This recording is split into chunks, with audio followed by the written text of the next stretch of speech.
And good afternoon. It's great to see some folks joining. We're going to just wait another 30 seconds here.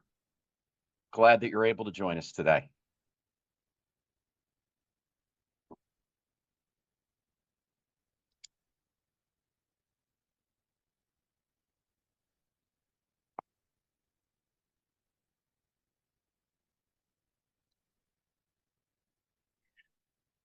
Well, good afternoon, and thank you for joining us. What we're doing today is not a traditional webinar. It's meant to feel more like a seat at the executive table, a candid conversation among leaders who deal with cyber risk, compliance pressure, and AI governance every day. I'm joined here by Alexandra, who sees cyber risk through insurance, legal exposure, and board accountability. Spencer, who leads security operations and incident response for organizations under active attack. And I'll be speaking from the perspective of governance, compliance, and executive leadership.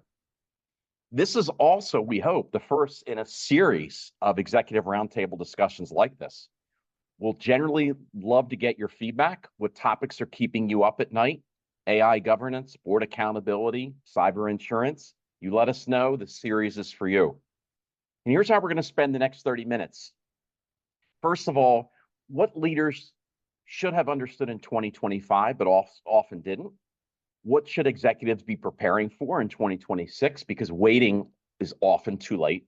And we're going to leave time at the end for Q&A. So if you have questions during the webinar discussion, please feel free to send them over, and we're going to try and get to as many as we can at the end. And of course, we might save some of them for future. And the bottom line is, we want to accomplish giving you a perspective today that you're not likely hearing from other people. It's not about selling, it's about giving you that perspective. So let's begin. I'm going to start first with what leaders should have known in 2025 and visible risks that were often underestimated. So I'll start first with Alexandra. Let's start with last year. What did executives think they were protected from but weren't?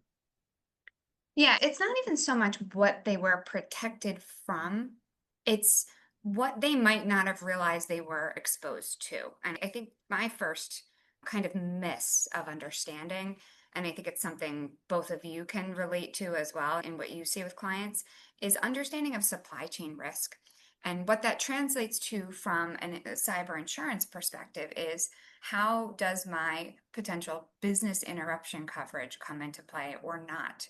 So, between even 2024 and 2025, there were so many massive incidents of scale impacting entire supply chains. You had it from a technical perspective with CrowdStrike, right? Almost 2 years ago. And then you have the operational. So more technical ones would also be CDK impacting car dealerships, Change Healthcare impacting a variety of healthcare entities. Again, those were all technical platforms impacted, but then you've got operational, right? Most recently, the one that was all over the news wasn't as impactful stateside, but really a good example was the Jaguar incident, right? And the supply chain downstream impact of not just the first supplier, but the third and fourth and so far down the chain. Where do you get coverage when you suffer financial harm from someone else's cyber incident? And that is such an area of growing risk as we all incorporate more and more technology into everything we do. It creates a stronger dependence on it. So when it's not there, how are we operating? And then most importantly, again, my perspective is most strongly from the insurance standpoint. How is insurance designed to help us through that? And so there's a lot of misunderstandings in what the business interruption coverage does. How is it triggered? What qualifies as true downtime? You have a waiting period of a deductible, how long you have to be down before coverage is triggered. And then honestly, the biggest piece of it is, how do you prove your loss? How do you feel it, right? When you're in that moment, you feel that you are resource constrained, dollar constrained, all of the things. But when you want insurance to cover it, they're going to say, great, I'm happy to cover it, prove it. And proving that becomes a challenge. So that to me was a major, what I hope should be a lesson learned to private industry around, all right, we really need to be aware of our vendor risk, our supply chain risk, have really sound BCDR planning, and know how we're going to handle those things. I'll stop on that point in case you two wanted to add anything before I Yeah, go that's on. great, Alex. So Spencer, from your perspective, right, from a legal perspective, what did executives think they were protected from but weren't? So I'm just going to piggyback right off of Alexandra on the vendor. So the vendor vulnerability has gotten so bad, and I've been screaming about this for 8 to 10 years. I know probably you two have as well. There's this huge misconception, right? So 10 years ago, we all have our castles. Our business is our castle, right? And there's a moat running around your castle. That's your security. And 10 years ago, there was one gate to get in there, which was great for security because there was one entry point, and then the information only flowing really one way in, one way out. But we were really centralized in everything we did. All the supply chain, all of payroll, healthcare, whatever it is, it wasn't outsourced. A lot of it was just in that back office. But then we figured out through technology, well, this isn't practical. This isn't efficient. We have external vendors that can do this for us. And so we started pushing everything out. We became decentralized. The problem with decentralization is your moat is there, but you've gone from one entry and information flowing one way out, one way in, to now 100. Well, you can guard one, but you can't guard 100. And then you also are now going into different castles. And these castles are now taking your information. And now you're dependent on them. And so there has been huge vendor incidents. Alexandra mentioned CDK, Change Healthcare. Jaguar is a great one. This all started in 2014 with Target and their small HVAC company. And what I figured out executives are really underappreciating is the vendor risk because it's out of sight, right? It's out of your castle. And so, from a legal perspective and a security perspective, what I've told clients is it's still your responsibility. You're still on the hook for this. Your clients, your employees, regulators, they don't care, right? Using the Target example, I'll be quick about this one. Nobody knows about Fazio. Fazio was the HVAC company that this started with. Right. Everybody, I feel horrible for Fazio. Well, I mean, Fazio was in a position because nobody knew about them. But everyone knows about Target. They only know about you. They only know about Spencer's Widget Shop, Drew's Widget Shop, Alex's Widget Shop, because that's who they entrusted the information with. And so if we continue to neglect this, it's going to continue to explode in our faces, and it's going to get worse and worse on the liability side. Yeah, Spencer, such a great point. And, it's interesting. Sometimes our clients are surprised to find out that there's no law that requires us as a technology provider to have cyber liability insurance. Can you imagine? Or professional liability insurance? Yep. So, you better hope that you're dealing with an organization that's well run because so much of the law hasn't really caught up to these requirements. And talking about third-party vendors, I serve on the board of the largest health system in the Philadelphia region.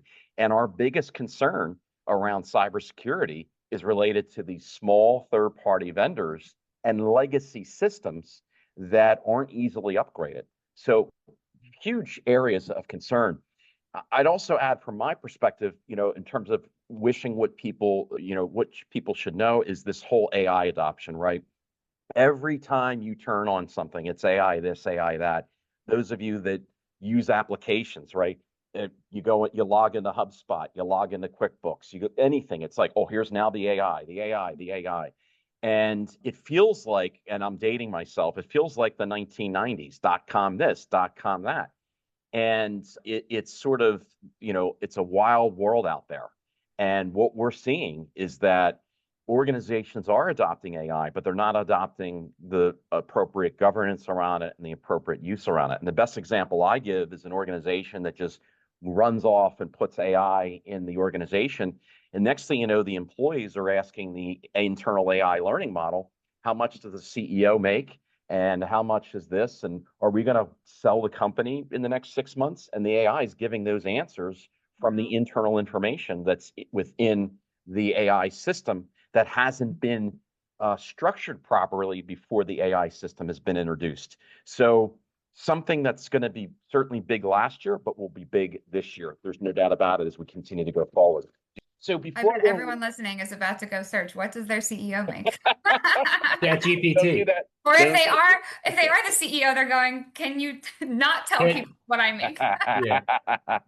So quick recap before we go to the next topic, right? So here's just some bullet reminders of what we feel that leaders should know. And the third party breaches, the AI adoption without governance, right? I mean, that's something we just talked about. And then also, overconfidence in compliance and security. That's another thing. The insurance companies, we're going to talk about 2026, and I'll give some input there. But the insurance companies, and Alex, you can speak to this when we get on the next topic, are getting a little tougher about just paying out claims. If there's any hole in a client's systems or compliance or process, they're going to use that hole as an excuse to not pay a claim. So this is a other big issue. So let's go to this year and thinking about 2026. We're already a month and a half in. And if 2025 guys expose blind spots, I look at 2026 as accountability. We've got to act.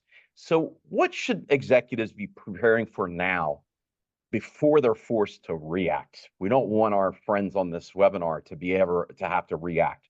So Alex, let me ask you that. What should executives be preparing for now? I'm going to go with two things. And one, I know, Spencer, you're going to have a lot to share on because it has legal implications. So I'll do that one second. So it's an easier transition here. But so number one is, and Drew, you alluded to it a bit there, the cyber insurance market, despite everything you hear about in the news and the constant activity and ransomware attacks and whatnot, has at a macro level actually been soft for the past 18 to 24 months. What does that mean? A soft market means it's a buyer's market. There's rate compression, meaning you're paying a little less than you did the year before for the same product. There's coverage enhancements. It's been a great buyer's market. What I think leaders need to be prepared for, and what we're already starting to see in 2026, is hardening in certain pockets. So certain industries are definitely going to actually see rate increases in 2026, whereas historically the last year or two they may have gotten a decrease, healthcare being a big target. And so being aware that it could be on an insurance carrier basis. Some insurance carriers fared better than others in their loss ratios and their underwriting portfolios. So I am seeing certain carriers who across the board, industry agnostic, are coming out with increases. And then those that are more strategically saying, okay, certain portfolios of industries for us didn't perform well. That's where we need rate, but everywhere else is soft. So just be vigilant. It might be the year to shop it again. If you were renewing the last couple, it's a time to think about making sure you're getting the most competitive option. The other thing that is a hot topic, and it's one of my kind of should have been lessons learned, but still probably isn't, so you need to be thinking about this year, and it spans beyond IT, it tends to touch on marketing, is your websites and your data collection practices. So everybody knows it, right? When you go to a website right now, you get bombarded with a pop-up and an opt-in, a check, an accept cookies, all the things. Well, essentially what you're doing is you're giving permission for that website to collect data about you that they want to then use for whatever marketing purposes they want to use it for. The sheer act of doing that is not necessarily illegal, but it needs to be done in accordance with law. That's why you're seeing all these pop-ups, right? There's rules around getting permission to collect that data around you. There are so many websites and businesses out there who are completely unknowingly and maybe entirely unintentionally collecting data because they've got some kind of plugin that feeds back to Meta or whatever it is, and they're violating the law. And no offense to Spencer, but there's some brutal attorneys out there, plaintiffs bar, who are just out filing class actions left and right with these frivolous damages because of these violations of law. And it is industry agnostic. It's a real problem. And then lastly, from an insurance standpoint, it's a major concern because I can tell you to you listening on the call, it is not a guarantee that your policy provides coverage for it. This is a hot topic in the cyber insurance world. Not all policies and not all carriers believe this is something that should be covered by cyber insurance. There are many that take the stance outright. This is excluded. This is a business practice. It's not a cyber event. There are those that affirmatively believe they want to cover it and will add coverage and endorse it or have it already written into their policy. And then there's those in between who might provide a supplement or they're silent. It is not a guarantee, and it's something you need to ask about. And you should also investigate what your own data collection practices are. Spencer, what are your thoughts on that one? Yeah, No. Spencer, go ahead. There's a lot there. Yeah, I mean, you teed that up really well, and I feel like you might be an attorney, which kind of scares me. Don't insult me. No, exactly. But no, Alex is spot on. one thing I tell all my clients, separating out the insurance, just the legal side, is what are you collecting? Why are you collecting it? How long are you storing it? Where are you storing it? How are you giving people the chance to get their information and get it deleted to move it to correct it? Nobody can give me those answers. Nobody really understands, right? A lot of them might have the cookie bar that pop up, but they don't understand the legal implications, either whether it might be a privacy law or a data breach notification law. The privacy laws have the statutory damages. A lot of them do. Some don't, but the trend is it's going to get more and more. And also AGs are starting to sink their teeth into this.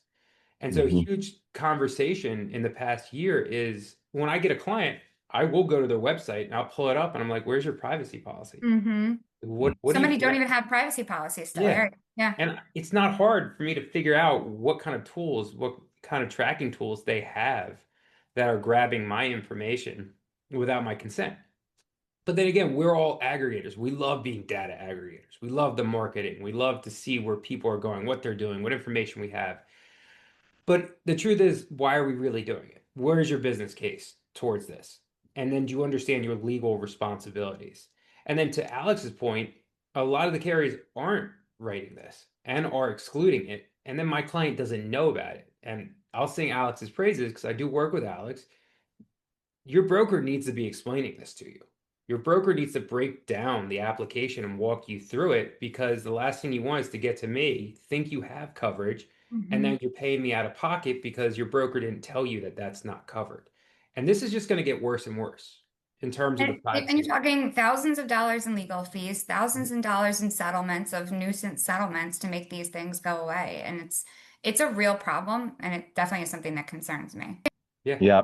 And then the worst part about all that is then you pay the settlement, you pay the legal fees, you take the reputational hit, then you have to go out and hire a firm from a technology standpoint to get things done right.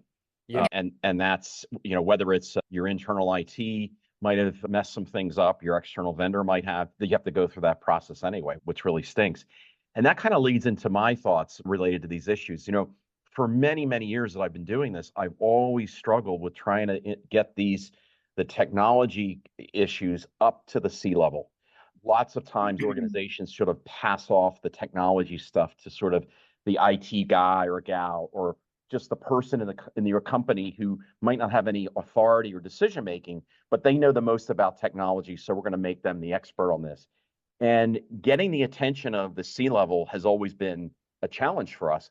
That said, in the last few years, the AI components, the cyber liability, is now getting the attention at the board level. And boards are now starting to ask these questions. And for small organizations that may have, maybe a family organization, still there's board members, there's shareholders who might be asking these questions. So what I'm finding is that C-levels are now under more pressure to understand these issues, to be able to explain them, and to be able to defend against this whole notion of the past of, hey, this isn't really my area. They have to have strong partnerships and relationships to help them be successful in these areas around governance and technology. And also, too, with the insurance, right? The insurance company, you know this, Alex, right? You sign a cyber liability policy, and you make certain attestations about how your environment is. But what most people don't realize is that you have to have that environment maintained a certain way. It's not just an exercise of we fill out an application, we answer a few questions the right way, and we're done. The first thing that a cyber firm or they bring in somebody like Spencer is going to look at is, did this organization meet their attestations? So I'm thinking as we get into 26 and beyond, that some of this governance is going to become mandatory. Governance around AI is going to become mandatory in organizations. The NIST cybersecurity standard that we use, that many of our clients follow, has not even gotten up to speed yet with AI. I think it's getting close where they're going to introduce some controls and frameworks there. And as that happens, then this is going to be an even bigger issue that boards and leaders are going to have to think about and deal with. It's tough. I don't think we want to see knee-jerk regulation, right? Which is why I think lawmakers have been slow and intentionally on some of the AI. But you bring up interesting points because, you know, you look at publicly traded companies as always somewhat of a best practice, right? You look at it from a financial reporting standpoint, but even from what are mandated security and controls and such. And there is a mandate around having representation of cybersecurity experience on board levels. There are mandates now around reporting of incidents in a very short time period and implications of not doing so. So while we don't yet see that in private industry, and I'm not sure that we ever will to that same extent, it does set the charge of really how we should be looking at this from that board and that leadership level. And it's really doesn't need to be, and Drew, I think you'll appreciate this, it doesn't need to be the most technical conversation. No. It's operational. It's Yeah. what are you It's going to business, do? right? It's a Yeah. business Yeah. discussion. What are you going to do when these things happen? And to Spencer's role, what are your obligations when these things happen? What are your obligations to the state, to the federal government, to your clients, your vendors? What have you agreed in your contracts? Your Even back, reputation, right, Alex? yeah, Yep. all of the Yep. things, even back to your initial point, Drew, around, nobody's being mandated to carry E&O and cyber. They might be in their contract, which is nice. Like Yeah. that's one area we can look to try to force Right. the hand of folks to do the things they need to do. But even still, it Right. goes back to at the end of the day, when somebody third party to you has a cyber incident, but it impacts you or your data, you still need your own protection and your own responsibility and your own process for handling. And that to me is critical. Well, Alex, I agree, and Spencer, I'm sure in your world you see this too. I mean, I wish for all the prospective clients who ask me, how long have I been in business and how many employees do I have? They would ask me, do I have professional liability? And Hmm. how's the policy? What's the limits? Do I have a service provider cyber liability insurance policy? How's that structured? Right? Hardly ever get those questions. People want to ask things because I think they're comfortable to ask those questions, but how long I've been in business and how many employees I have is really not important as it relates to somebody's cyber liability. Spencer, what do you think about that? I mean, you probably, there's Yeah. things that you wish people would ask more about as they're looking at their vendors instead of Oh, sort of the canned questions. the vendor due diligence, that was the first one, the insurance. Like what I tell my clients is like we need to make sure that there's money to go after with the third party insurance on the cyber side. Because if not, a lot of times they just don't have any money, and then that's a huge problem. Second part is the reasonable security standards, right? What are they doing themselves? So it's holistically, I basically say everything I'm doing with the client, I want the vendor to be doing, and I want to be going through that due diligence. And I also build this into the contracts with them. So the reasonable security standards in place. What's your notification plan, right? For a security incident and a data breach? Are we going to make them financially responsible to cover the costs for all the notifications, credit monitoring, call center, legal, litigation, regulatory, you name it? How are they going to relate? So I build that into the contract, but then how are they dealing with an incident? What's their incident response plan? What's their insurance coverage? How are they dealing with their vendors? Alex made, once again, going back to Jaguar, with the multiple different levels of supply chain risk. I call it friends of friends. What vendor due diligence are they doing to protect themselves, which then are going to protect my client? So you're right. The check the box is how long have you been in business? How many employees do you have? Without, Mhm. but then beyond that, it's like you have to go beyond the surface level. Because if you're not going beyond the surface level, then employees, clients, patients, regulators, they're going to look at you being like, why didn't you ask questions? And it's not a huge expense to go through this. And it's something that can be done relatively easily and will also show you the vendors that you want to work with and the third party service providers that you actually want to do business with that are going to protect the information that you're giving. So yeah, Well, Spencer, that's great feedback. I appreciate that. And we can go on that one. I've just, in the interest of time, I put up the slide of oh yeah. the 2026 things that we think, high level points that we've just made. We have a number of questions and we want to really honor the time here. So I cut you off, Spencer, because Yes, I want sir. to get this question out to you. And I think it's really an interesting question, right? How far behind does the law and regulations, federal and state, lag behind the technology rapid advance? Do our lawmakers have the knowledge to build the framework for new legislation and regulation? Well, No.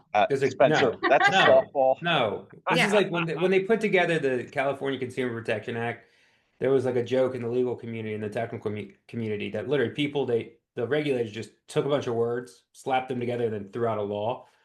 They are always behind. They are always behind. I mean, look, and truthfully, all of us are behind the threat actors. We all play defense. It's really hard to play offense. And then on the regulatory and legal side, I mean, just think in general. God love the government, but it, they don't know. I don't know who they consult.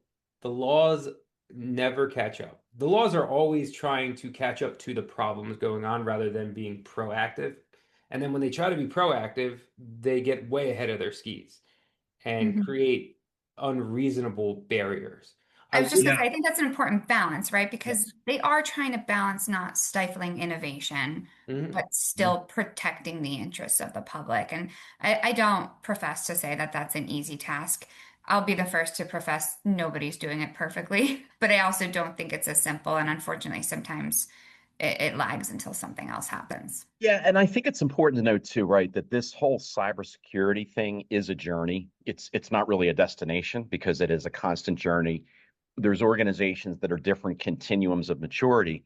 And I always say to my clients, right, we want you to pass the reasonable test. Yep. If an auditor or a regulator comes in or someone of that sort, we want to be able to show that we're taking reasonable steps, that there is a path that we're following versus, and I don't think anybody on this webinar would do this. I don't know.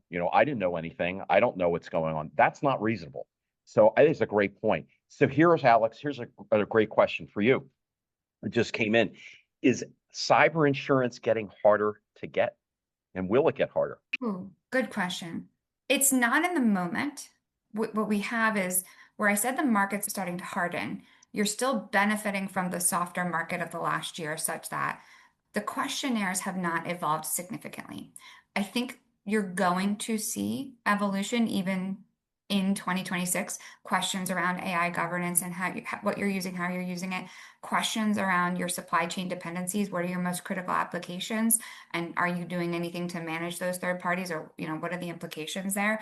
But not yet. The same controls still hold true around really sound patch management, having multi-factor authentication deployed, especially particular for anything remote, cloud-based, etc., and having really sound backup strategy. Unfortunately, the attackers are continuing to be more difficult, right? They're extorting you for the publishing of data and harassment of data rather than just stealing it and taking it away from you. More often than not, now it's, I'm just going to actually start calling your customers and letting them know I have their data if you don't pay me to stop, right? It's new threat tactics based off of your need to protect your data and your need to operate.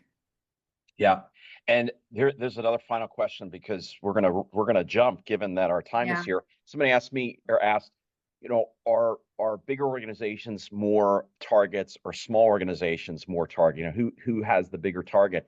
And what we've come to discover is that they want the big organizations because they've got the big bucks, but they've discovered that the small organizations, the SMBs, are pathways to get to the big guys because you're doing business with them and your controls in cybersecurity might not be as tight because you don't have the budgets that a big company does.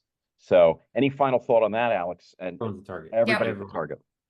Yeah, So wherever buck can be made, it'll be made. I think it's a great point. So we're at time. I want to thank Alex and Spencer for their insights. Thank everybody for investing and being here as part of this conversation. As I said at the beginning, we hope that this is a future in a series of executive roundtables. We would love your feedback, what topics we should tackle next. We'll be sending all the participants a link to replay.